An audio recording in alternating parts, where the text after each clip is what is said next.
I have compassion on the crowd.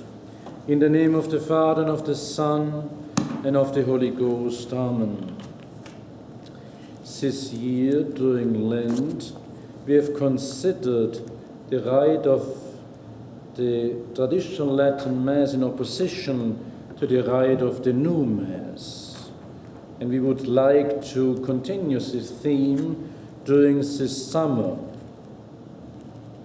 And we have considered the rite of the Mass until up to the Creed, the Credo. And we would now be considering the second part of Mass, which begins with the offertory. But before we do so, we need to consider what the Holy Sacrifice of the Mass actually is, in opposition to the new rite and the new understanding of Mass. So when we look at the foreword of the critical study of the new rite of Mass signed by the Cardinals Ottaviani and Bacci, we read following: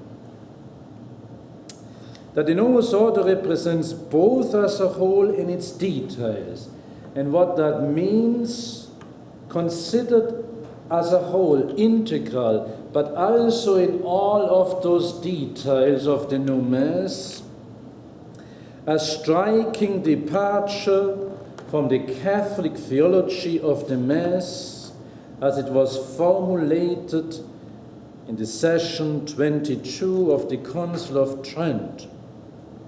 The canons of the rite definitely fixed at that time provided an insurmountable barrier to any heresy directed against the integrity of the mystery.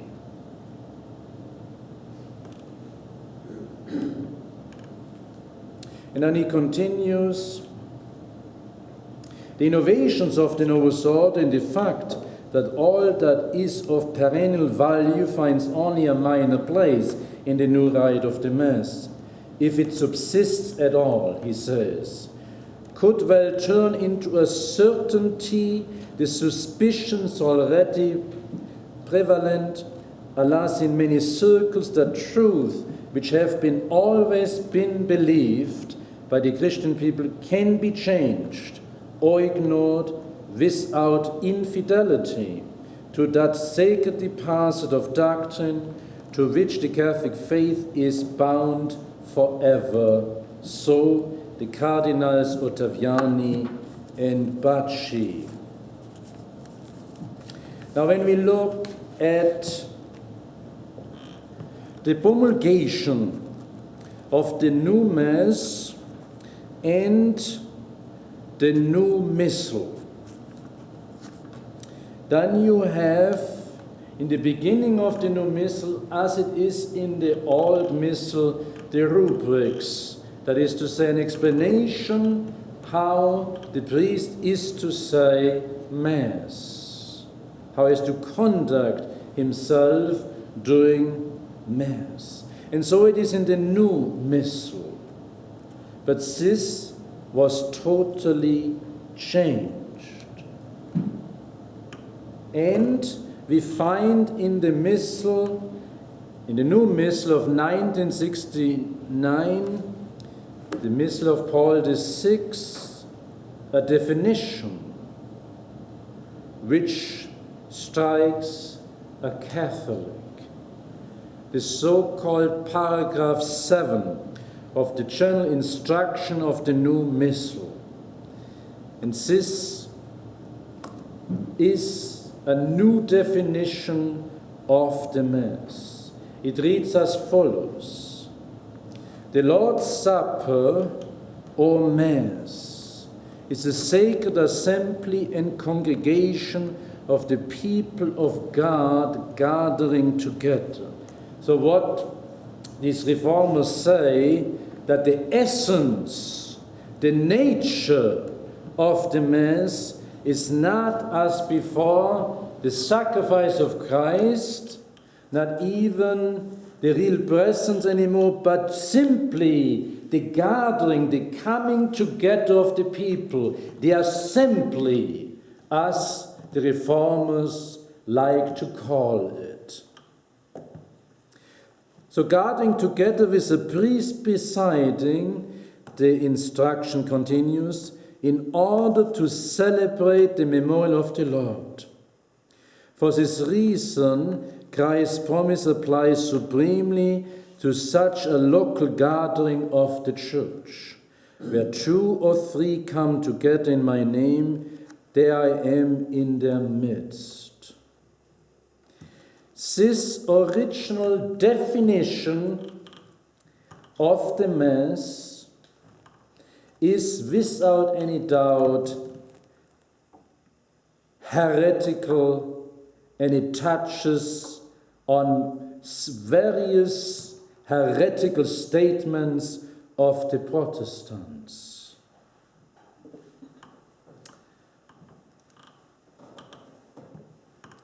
And of course, if you change the rite of the Mass to such a degree, you also need to change the definition. Because what is a definition? By definition, you explain what the genus and the species of a thing is, which is the nature of a thing, the essence of a thing. That is a definition. By the definition, we knew the nature of anything, whether it is a material thing. So, for example, you yourself could define what a table is.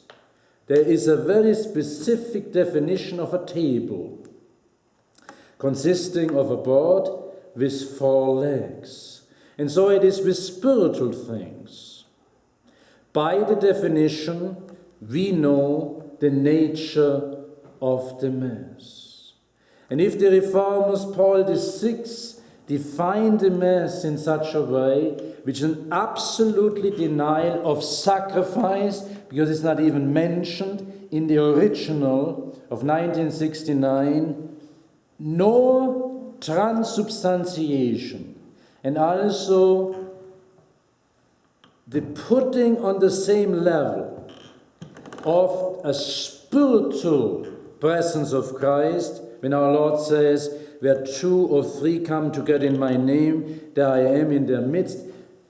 This spiritual presence of our Lord, whenever you pray, together with transubstantiation, consists an absolute scandal to every true believing Catholic, that could ever enter in a so-called Catholic missal is an absolute scandal and is a manifestation of the heretical dispositions of the Reformers.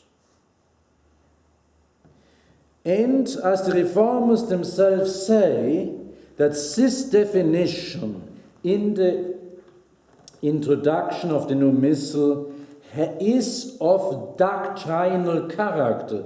That is to say, it is teaching of the Church. In fact, it is not teaching of the Church, it is the teaching of the new Church, which is merely a reproduction of the Protestant heresies.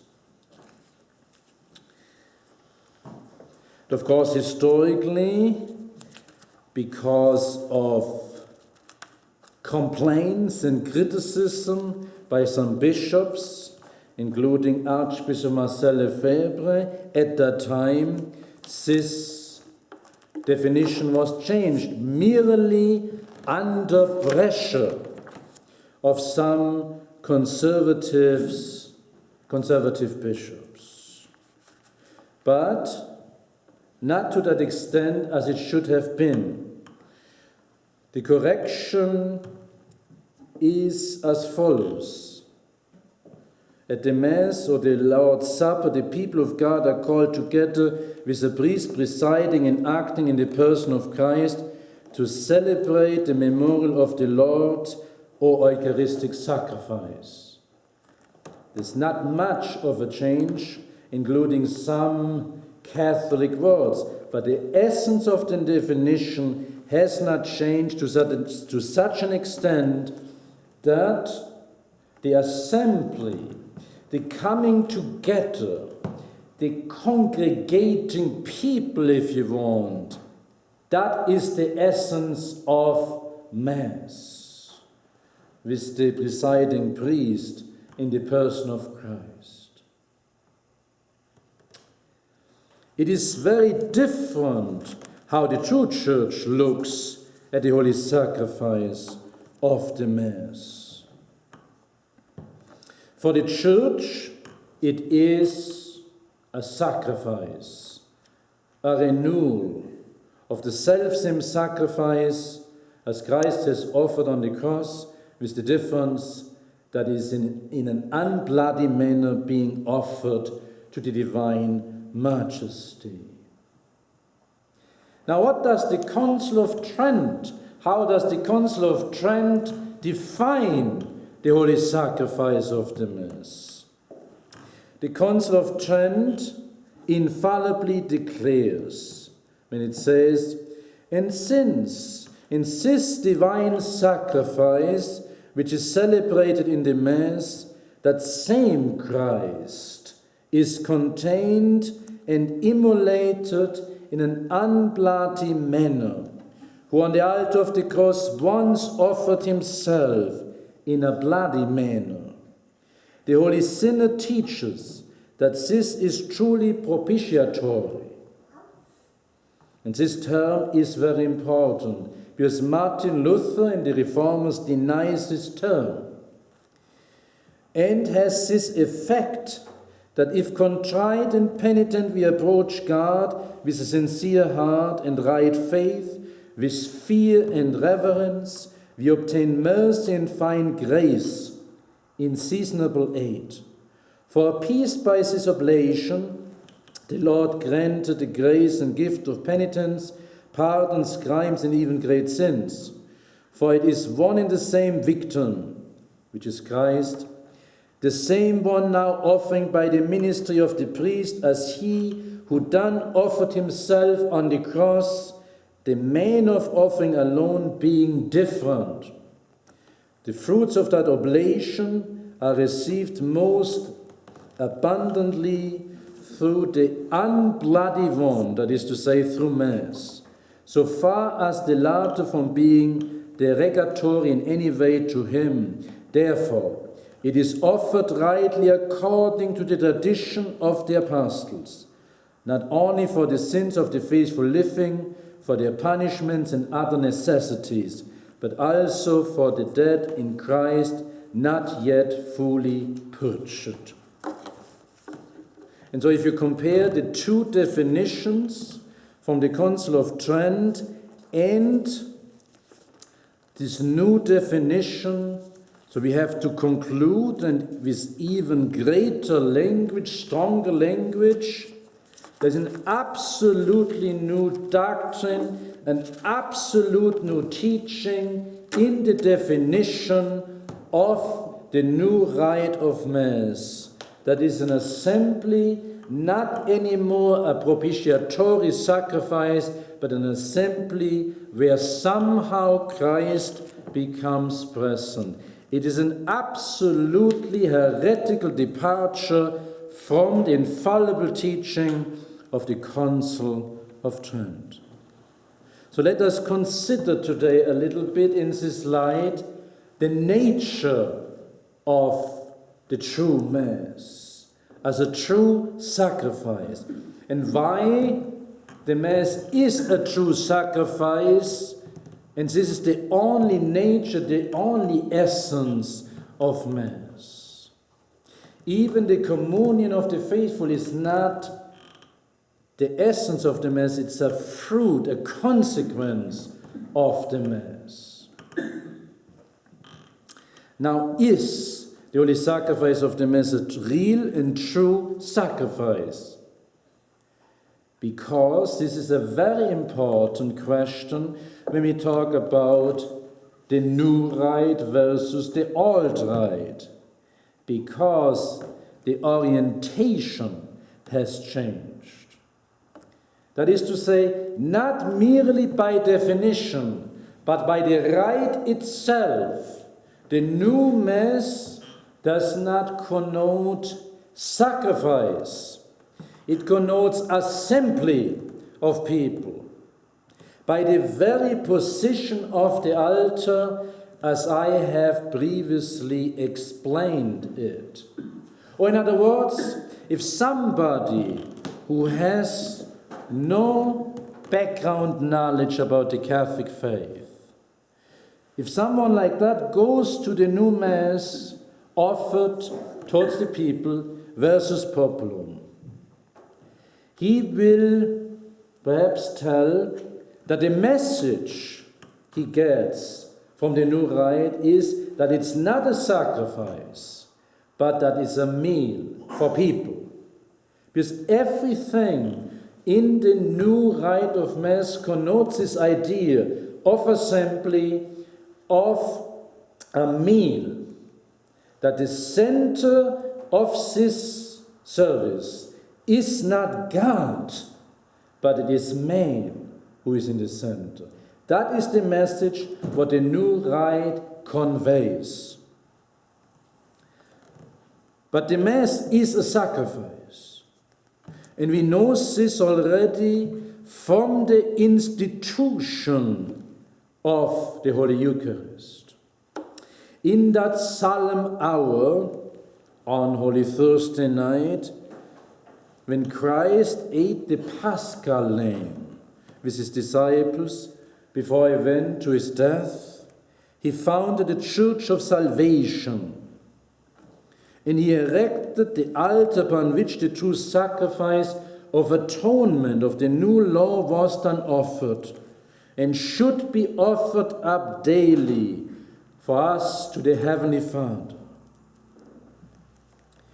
This is the very reason why he desired so deeply that this hour may come, for the institution of the holy sacrifice of the Mass. When he says, I have desired to eat this Pasch with you before I suffer. And the Gospel says, and taking bread he gave thanks and brake and gave them, saying, this is my body which is given for you. Do this for a commemoration of me. In like manner, the chalice also after he had supped, saying, this is the chalice, the New Testament in my blood, which shall be shed for you, according to the Gospel of St. Matthew and St. Luke. Do this in commemoration of me.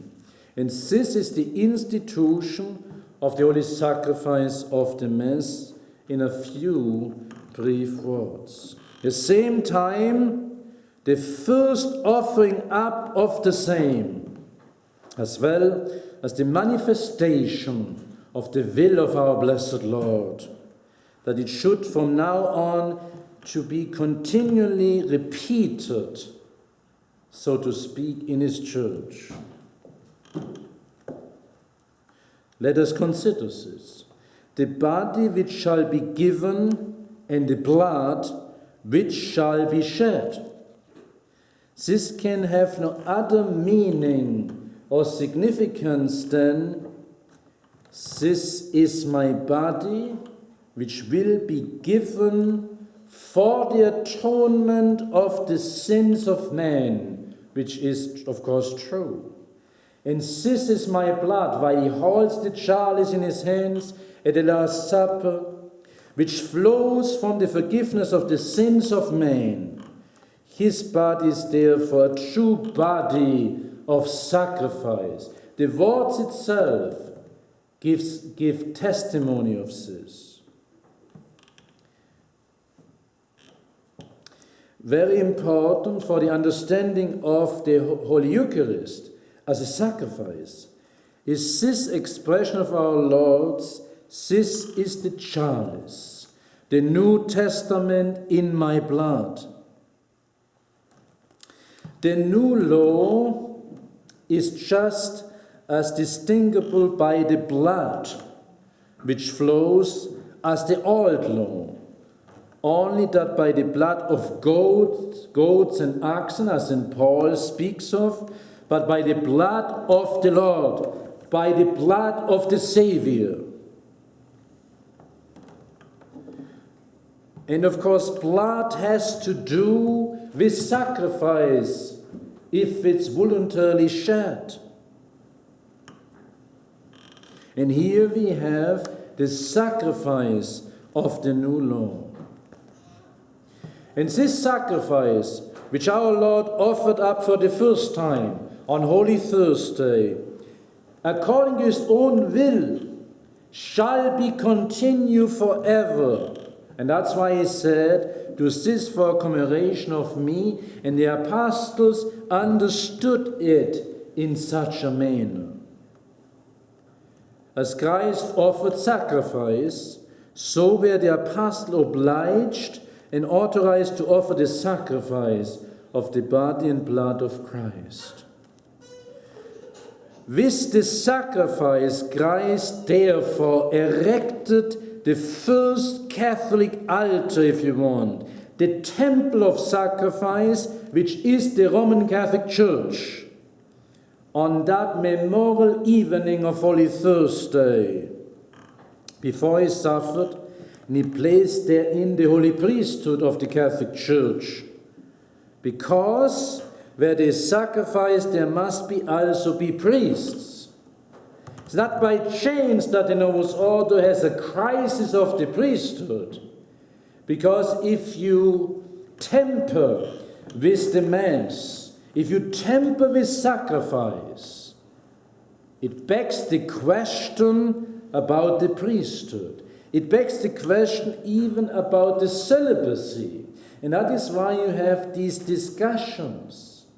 Without sacrifice, the priests are not necessary. Sacrifice and priests, or Mass and priests, belong together. The priest is ordained for the sacrifice. And therefore, the Council of Trent again affirms, whosoever supposes that by these words, do this for commemoration of me, Christ did not institute or ordain the apostles as priests, that they themselves and the other priests should offer up his body and his blood, he be excommunicated, the Council of Trent says. Christ, therefore, at the Last Supper, instituted and offered up the sacrifice of the new law. What he gave there was the food of sacrifice, and what he ordained was the command that this sacrifice should be celebrated perpetually. Now, let us consider something deeper. What are the qualities of a true sacrifice? First of all, the oblation must be the property of the sacrificer. Christ is the principal sacrificer, whether on the cross or at Mass. Christ gives himself as the oblation, his own flesh, his own blood. He possesses these things. That's the first. Because you can only sacrifice what is your own. Secondly, the oblation or sacrifice must be something exterior. It must be perceivable with senses. Christ explains what he is giving when he says, "This," he says, "that I hold in my hands right now, which appears to you to be bread, is indeed my flesh." This that is in the chalice, which appears to you like wine, is my blood. And under the visible forms of bread and wine, Christ offers up his flesh and blood as a sacrifice. Then the sacrifice must be offered to God. This is the very reason why we have in the Catholic Church the altars towards the east. The sacrifice is offered in direction to God and not to the people. Because the sacrifice is not offered to the people, the sacrifice is offered to God. Before the Lord offered the oblation, he raised his eyes to heaven and gave thanks. That is to say, he prayed and blessed the bread.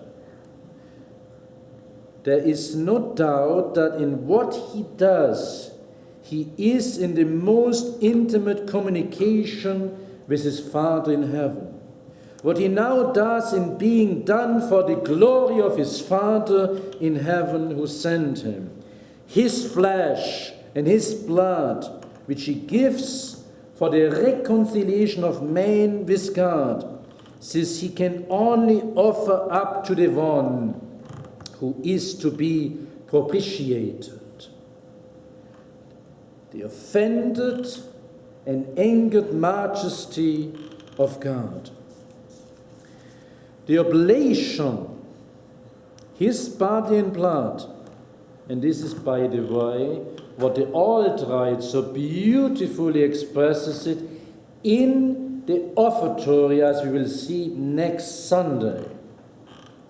The oblation must be offered up by the mediator. And how did our Lord become the mediator between God and man?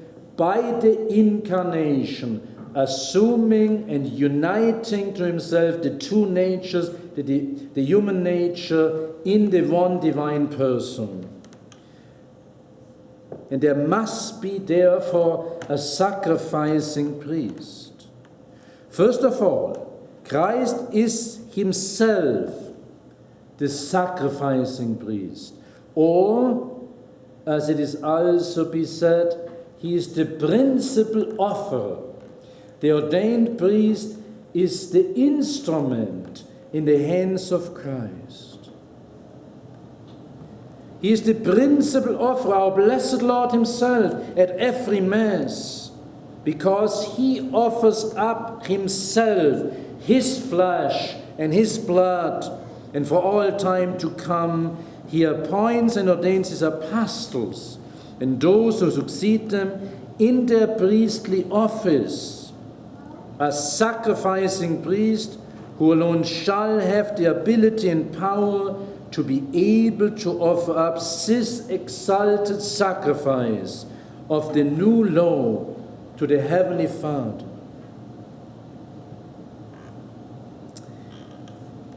The oblation, in order to be an oblation, must be transformed.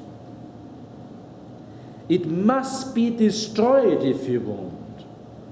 And we see that in many old sacrifices of the old law, like the burning sacrifice. It must be totally destroyed, the so-called Holocaust in the theological sense. It's a sacrifice which is entirely offered to Almighty God.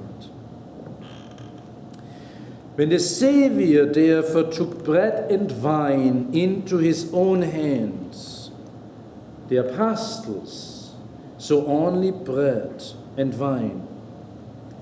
No sooner had he spoken that word of command, "This is my flesh, and this is my blood," then the bread was changed into his flesh and blood.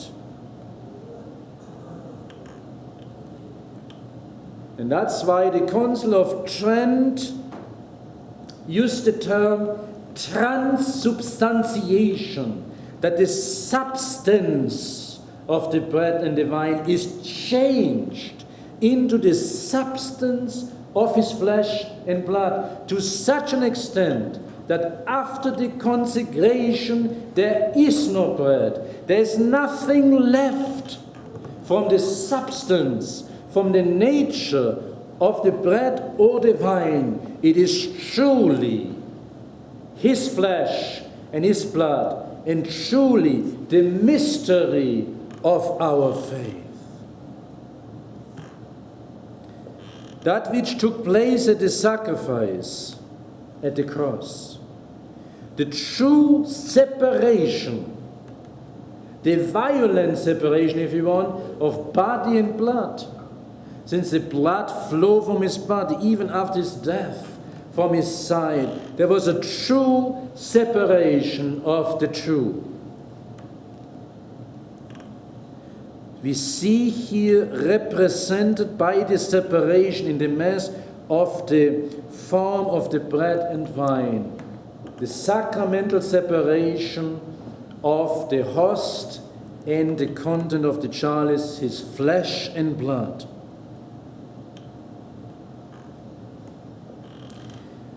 As in the old law, the knife of the priest in the sacrifice of the cross, the nails and the spear were the instruments of the destruction of the sacrifice.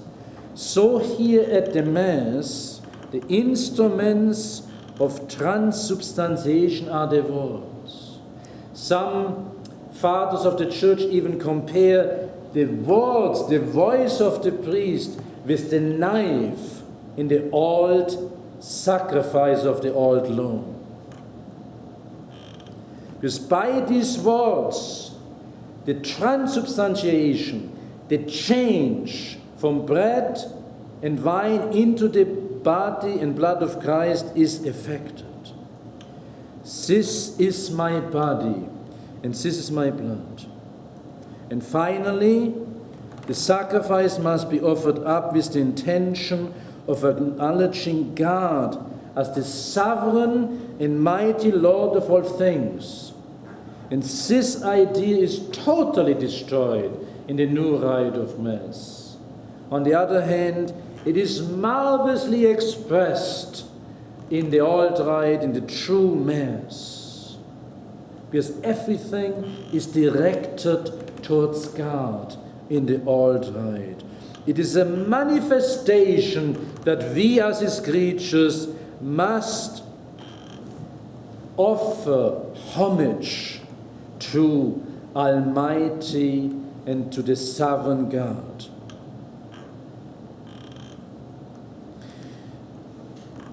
The Savior could not have any other intention at the Last Supper than that of offering himself as a sacrifice of propitiation, which he will effect just in a few hours on Good Friday, so that the majesty of God, which had been offended and grieved by man, might be reconciled again, and the right relations between God and man be re-established. We have then in the new law, in the Church, a true and everlasting sacrifice. And this oblation is worthy of God. It is a worthy worship of God. As clearly appears from the words, shed for the remissions of sin. Worthy of God is the oblation because it is the true body and the true blood of Jesus Christ.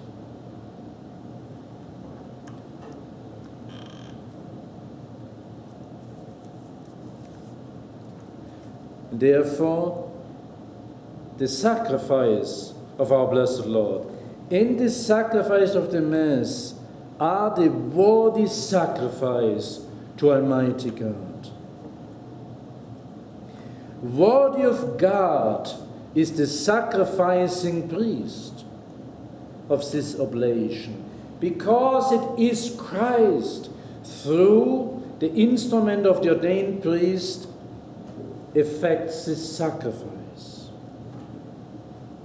As the apostle says himself, holy, innocent, undefiled, separated from sinners, and made higher than the heavens, who needed not daily, as the other priests, to offer sacrifice first for his own sins and then for the people's. He's talking about Christ the priest.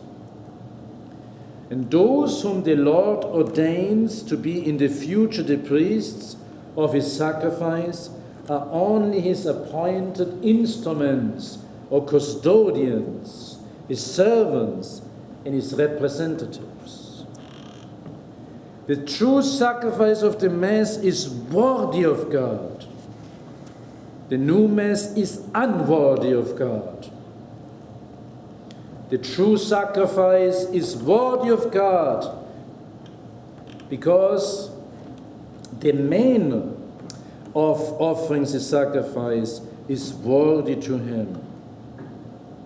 And we can truly say, O unhappy people who were imprisoned in the darkness of unbelief and paganism, which enters the conciliar church more and more, unbelief and even paganism. But it's also true, what would become of the world if there would be no sacrifice worthy of God? It's the greatest deed in the history of man. It's that one sacrifice which is renewed or represented in the sacrifice of the Mass. How could we make satisfaction for sin if we would not have this sacrifice? On the other hand, how happy we are, believing Catholic Christians, to possess upon our Catholic altars the only sacrifice which is worthy to God, the self-same sacrifice as the sacrifice on the cross, with the only difference that the way of sacrificing is different. On the cross, it was in an unbloody manner. At the altar, it is in an unbloody manner. On the cross, he offered it in a cruel, violent way, in a bloody manner since the blood flew. In the Mass, it is in an unbloody manner, but the efficacy is the same. It is the same sacrifice which our blessed Lord offers to his divine Father for the appeasement, for the reconciliation of man, and for the obtainment of the fruits of redemption, which he will distribute for those who assist with faith at the holy sacrifice of the Mass. Therefore, we should appreciate to a great extent what we possess, the holy sacrifice of the Mass, which is also called the means of all graces, the channel of all graces. And it's true what Padre Pio said, that the world could rather exist without the Son than the holy sacrifice of the Mass, because of this principle, because it constitutes the reconciliation between God and man. On the other hand, we should be very clear what the reformers, the creators of the new Mass, wanted to do, namely to establish a new rite of the Mass, which is not anymore according to the teaching of the Catholic Church. And therefore, it should be an incentive to be absolutely faithful to the true rite, the old rite of the Mass. God bless you. In the name of the Father, and of the Son, and of the Holy Ghost. Amen.